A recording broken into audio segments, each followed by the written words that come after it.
Okay, this series of exercises is going to be for the wrist, and if I'm teaching the introductory routine that has about 5 or 6 different drills, this would be the third in that series, but it's also a good standalone series to do whenever you need to stretch your wrist out. What I found over the years working with a lot of people that do IT work or computer work hours a day is that their wrists tend to lose mobility and they get very stiff, and that can create a compensation in the elbow and the shoulder and the back, and so everything is connected, right? And the wrist is a highly mobile area of our bodies, and we want to maintain that wrist mobility. So we're just going to work on some flexing and extending. The wand is a fascinating tool for learning this. My mentor, Jake Monluck, showed me these, retired physical therapist for over 40 years. And I was amazed at what the simple wand did for my wrist that nothing else that I've ever tried for the wrist mobility was able to do. So we're going to go from that wide triangle position that we have been using for the overhead raise and behind the neck pull down to more of a narrow grip. I'm going to have my hands about on the outside of my thighs here. I'm going to go ahead and look down again because I want to make sure that my elbows are straight because we're trying to work the wrist here, not the elbows. And so the wrists are in neutral, the elbows are straight, and then what I want to do is start flexing and extending the wrist. So bend one way and then the other. You're rolling your wrist.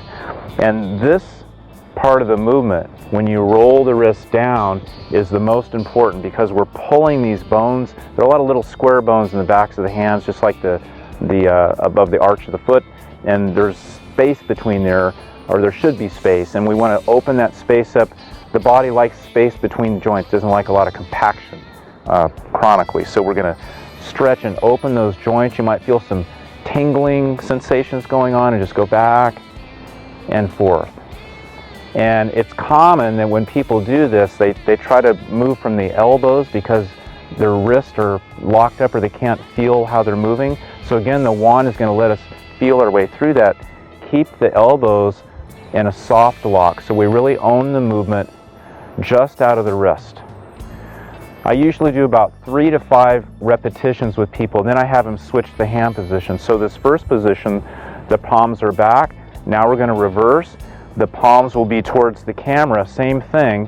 My elbows stay locked and I flex and extend back and forth. So you'll feel a difference between each hand position. And so we need to use different hand positions, not just one. Now again, this would be easy to do this, right? And then not work the wrist as much, but I want you to keep working the wrist as the priority. And again, about 3 to 5, and really work on this part of the movement. And then we're going to take the wand behind the body, and the palms will be facing towards the rear of my body. I'll turn around so you can see this. So my elbows are going to be straight, and I'm moving from the wrist. And it's interesting to notice the difference between one wrist and the other. People often remark, hey, one wrist moves and the other wrist does not, or not as well. And then we're going to reverse. So now my palms will be forward. I'll do the same thing.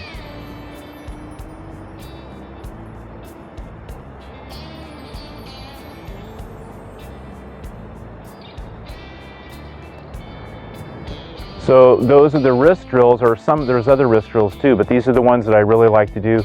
People really like these, especially the folks that work on computers a lot. And don't really, if you think about a computer, and when you're using your mouse, you're kind of doing a little bit of this maybe, and then your fingers just kind of quiver on the keypad.